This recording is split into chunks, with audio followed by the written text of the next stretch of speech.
tell me about this film, because I think I know everything about you. I've seen you so much on television. Is this the real you, this film? Yeah, this is why I want to do it, because I'm saying a lot of people see me and they go, oh, he's just putting on a front for the cameras when he's out there. I'm like, no, that's just me. So I want to show people that it's actually me in my life, having fun, laughing. That's how I am. I'm a jovial person. I like to have fun at all times. You know? Yeah. I think you're a brave man. You've even got your mum and dad talking about you. I wouldn't have that in my film. But I've tried. I can't do anything. They told me I had to do it, so I tried. I told them no, but they said they're the parents, so I can't stop them. How important were they to you in your development? Very, man. I think my parents really support me through everything. My dad really helped me, just make sure he pushed me always. And he's a big sports fan, so he really loved, and he came to all my games when I was younger. And my mom, when I was older, she came to all the championships. So it was younger, dad, older mom. So they really supported me through the years. What was interesting when your dad was talking about you when you were a little boy, if you were ever a little boy, I mean, but he said that I soon realised it was not normal. I mean, that you're exceptional. When did you know that you were exceptional?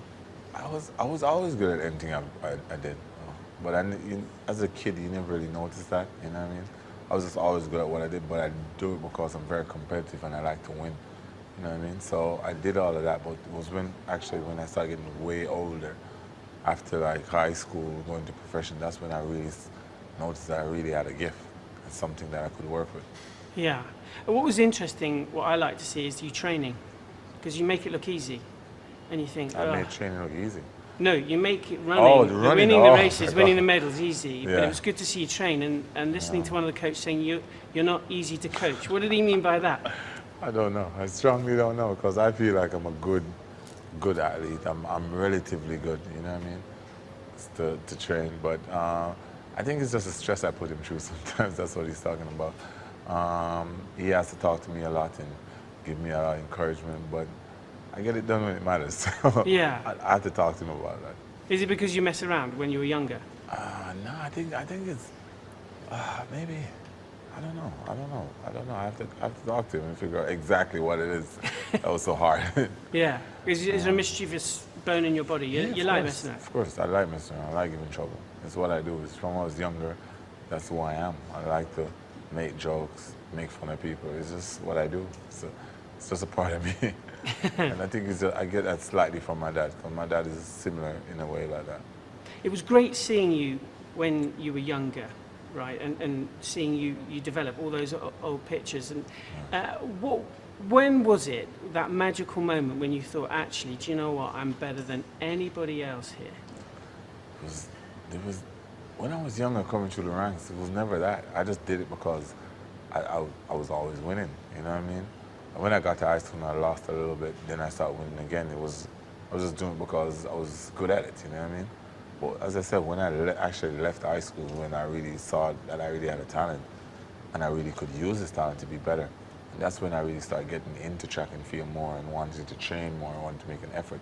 Because when I came to professional, I didn't want to do it initially. You didn't want to do it? I didn't want to. The only thing I did it for was to help my parents out, because I used to get a contract. I just wanted to help my parents out, buy a washing machine, get my father a car, stuff like that. But I wasn't into track and field, you know what I mean? It was when I got to the point, I was like, you know what, I really have a talent for this thing. Like, you know what, and people say if you train a bit harder, you can make more money. And then I wanted to do much more for my parents, get a better house and stuff like that. And then that's when I started really to get into it, and that's when I started pushing myself. Yeah, so you came to it late and realised that you were good late and realised that this could be good. Yeah. 9 gold medals later. Yeah. How does that feel? Has that sunk in? Yeah, it has though, it has. At the start, at the end it wasn't. At the end it was like a relief, but now it's like, wow, I finally accomplished what I set out to accomplish all those years ago. And I've outdone myself, you know what I mean? Because I never knew I would have gotten here. Initially I wanted just 2 times. I was like, yo, I need to do this 2 times, you know what I mean? And then you get to 2 times and people are saying, yo, people have done this before, but no one has ever done it 3 times in a row. And that would make you immortal, you know what I mean? I was like, nah, this. Then you set a bigger goal for yourself, and then you start thinking about Muhammad Ali and all these greats, and you're like, yo, I want to be like these guys. And then I just pushed myself, And it was a rough road, but I got it done, so it's a great feeling. You mentioned Muhammad Ali. You always claimed he was the greatest. Do you say that about I can yourself? say that Greatest now. athlete? I can say that now. Yeah? I can say that. I'm fine with saying I'm the greatest athlete right now. I'm fine because I've worked hard, and it's a fact, because the proof is there. Is there a great weight off your shoulders now? Yeah. I never knew I was so stressed until after the 200 meters. I literally could feel, I felt so relieved. Because I always say, because I don't look at it as pressure, I look at it as I want it. When I actually won the 200 meters, I could feel like a burden was off my shoulders, the stress was gone. I was like, I never knew that I had so much stress on me until actually after the 200 meters.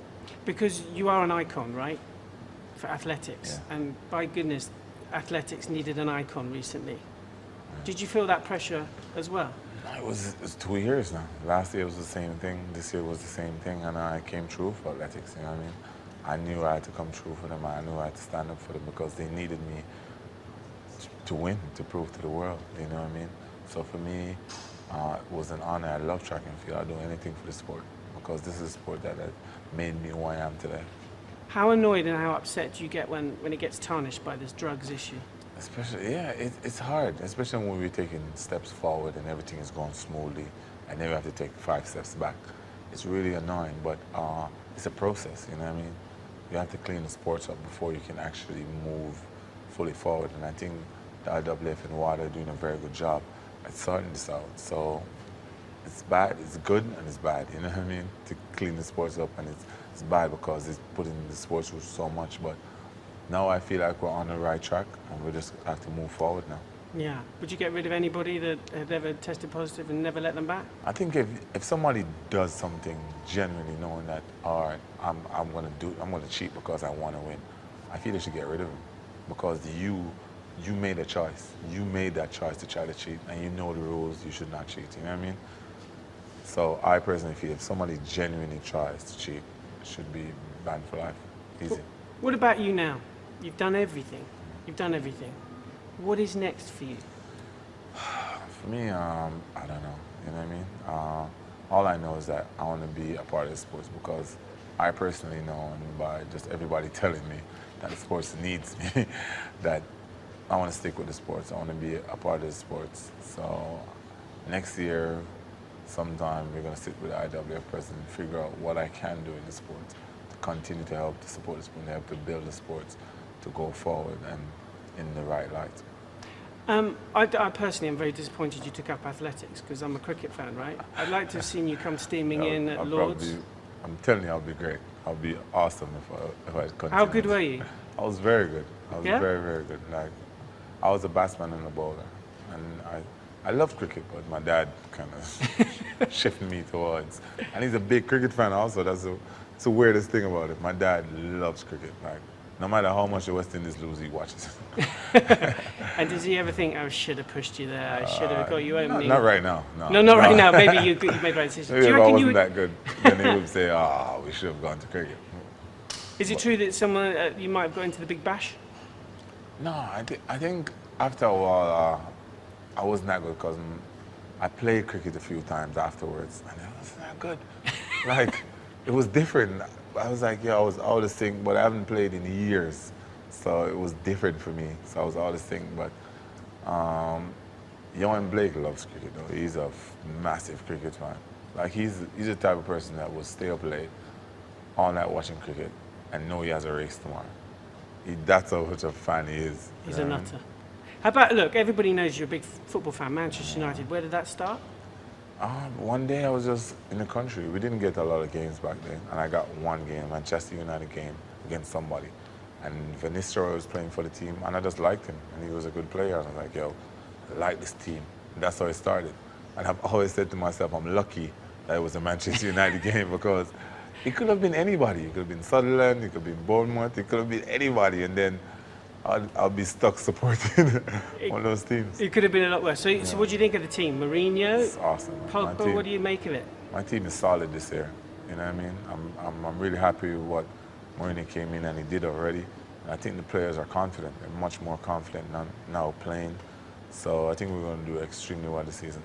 Who's your favourite ever Manchester United player? Huh? Venezuela. Van Nistelrooy, without Yeah, a doubt. Without a doubt. And your best ever Manchester United moment as a fan? Just going on the pitch. Yeah? You know what I mean? Yeah. After London, I got to go on the pitch with my gold medals. That was kind of cool. Yeah. Do you ever imagine when you close your eyes that you could be wearing that red shirt with a big 9 or 10 on the back? Next time, I'm sure I'm going to meet Marina. We're going to have a serious meeting about that. We're like, listen, you need more height in the team. I'm the guy. I have speed, height, skills. Come on, hook me up. You know what I mean? But seriously, I think that would be a dream. Is there a place for two special ones? Of course. We make a great team, you know what I mean? The special two? It's a special team. A special team.